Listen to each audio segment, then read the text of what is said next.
The people of South Carolina are frustrated. It's less than a week before the election, and there's still no candidate for us. Plus, the economy. Thankfully, there is one name on the ballot that stands for true Americanity: Herman Cain. Americans for a Better Tomorrow believes a vote for Herman Cain is a vote for America. And a vote for Herman Cain is a vote for Stephen Colbert. Now, try to follow this. That is an ad paid for by Stephen Colbert's super PAC, which is now run by Jon Stewart, A Better Tomorrow, urging voters to vote not for Stephen Colbert, but for Herman Cain, because it is too late for Stephen Colbert to get on the ballot in South Carolina, and because Herman Cain's name is on the ballot in South Carolina, the Colbert Super PAC is urging a vote for Herman Cain as a way of expressing support for Stephen Colbert's possible run for the presidency. This ad comes after Colbert gave his super PAC to Jon Stewart. Stephen Colbert's super PAC has been a joke from the beginning and is now building absurdity on absurdity. But super PACs have had a deadly serious impact on this presidential campaign already. So far, they've spent more than $27 million this campaign season, according to the Federal Election Commission filings. During last night's debate, Rick Santorum confronted the man with the biggest super PAC, Mitt Romney, over this ad. And he even voted to let convicted felons vote. Santorum called that line a lie, and Romney responded in what has become his typical super PAC rebuttal. I did not have a super PAC run an ad against you. That's, as you know, that's something which is completely out of the control of candidates. What he's saying is that the ad that says that I said that, or I voted to allow felons to vote, is inaccurate. And it is inaccurate. And if I had something in the super PAC that was supporting me that was inaccurate, I would go out and say, stop it, that you're representing me and you're representing my campaign. Right. Stop it. Joining me now from Berkeley, California, a man who takes super PACs very seriously, Professor Robert Reich, their chair of the Common Cause National Governing Board. Bob, thank you very much for joining us tonight. This is all the product, the predictable product, I guess, of the Citizens United ruling by the United States Supreme Court, this out-of-control super PAC environment.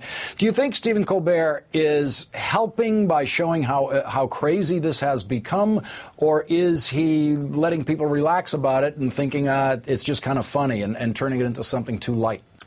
Well, Lawrence, never underestimate the effect of satire in politics. I think it does have a positive effect, but when you come right down to it, this is not a joke. I mean, super PACs, money in politics, completely out of control right now. And it all does go back not just to what the Supreme Court did 2 years ago, 5-4 majority, Citizens United against the Federal Election Commission, saying essentially corporations are people. And then also combined with a prior Supreme Court case that said money is speech.